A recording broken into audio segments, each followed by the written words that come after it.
Savais-tu que ton utérus est l'un des muscles les plus puissants de ton corps et aussi l'un des plus sensibles?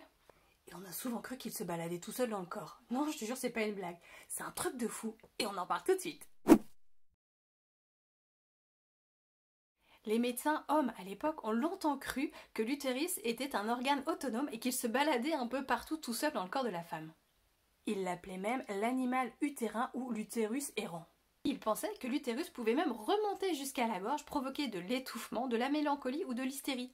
Hystérie vient du dérivé grec hystéra qui veut dire utérus. Bref, on a souvent peur de ce que l'on ne connaît pas et l'utérus a donc longtemps été perçu comme quelque chose de dangereux, d'incontrôlable, donc quelque chose à faire taire. Avant d'aller plus loin, tu penses à liker, à commenter, à t'abonner et à partager.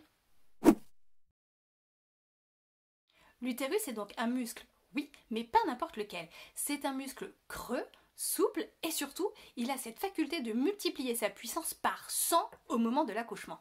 Mais il ne fonctionne pas à la volonté, tu ne peux pas le contrôler avec ta tête.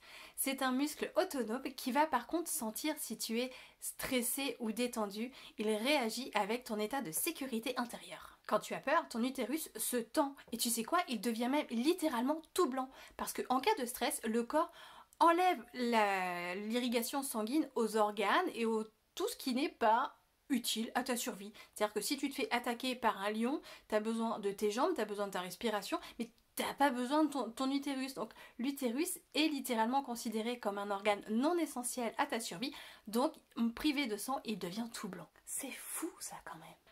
Donc oui, la peur a un effet direct et physiologique sur ton accouchement. Si tu veux un accouchement fluide, eh bien tu as besoin de te sentir en sécurité. Il y a encore des choses qu'on ne dit pas forcément sur l'utérus. Ce n'est pas que un organe reproducteur, c'est aussi un centre énergétique et le centre de toutes tes créations. Même sans enfant, même sans grossesse, ton utérus reste quand même le lieu de la gestation. Il est symboliquement lié à ta capacité de créer, de porter des projets et de te transformer. Et souvent, les troubles utérins, kystes, douleurs, fibromes, endométriose, sont liés à des créations qui sont bloquées. Des idées qu'on n'ose pas porter, des parts de nous que l'on retient, des non-dits, des frustrations. C'est comme si l'utérus, quand il n'est pas autorisé à créer librement, eh ben il se met à hurler. Ton utérus n'est donc ni un monstre errant, ni une machine à reproduire, c'est un centre de pouvoir, un muscle d'amour et un gardien de tes élans profonds. Alors remets-toi vite en lien avec cet organe que l'on ne considère que pendant le cadre de la grossesse. C'est un centre d'amour, je te le rappelle. Et en parlant de liens, tous les liens pour me rejoindre et rejoindre la communauté sont juste en dessous de cette vidéo.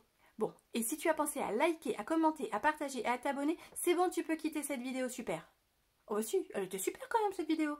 Allez, à bientôt!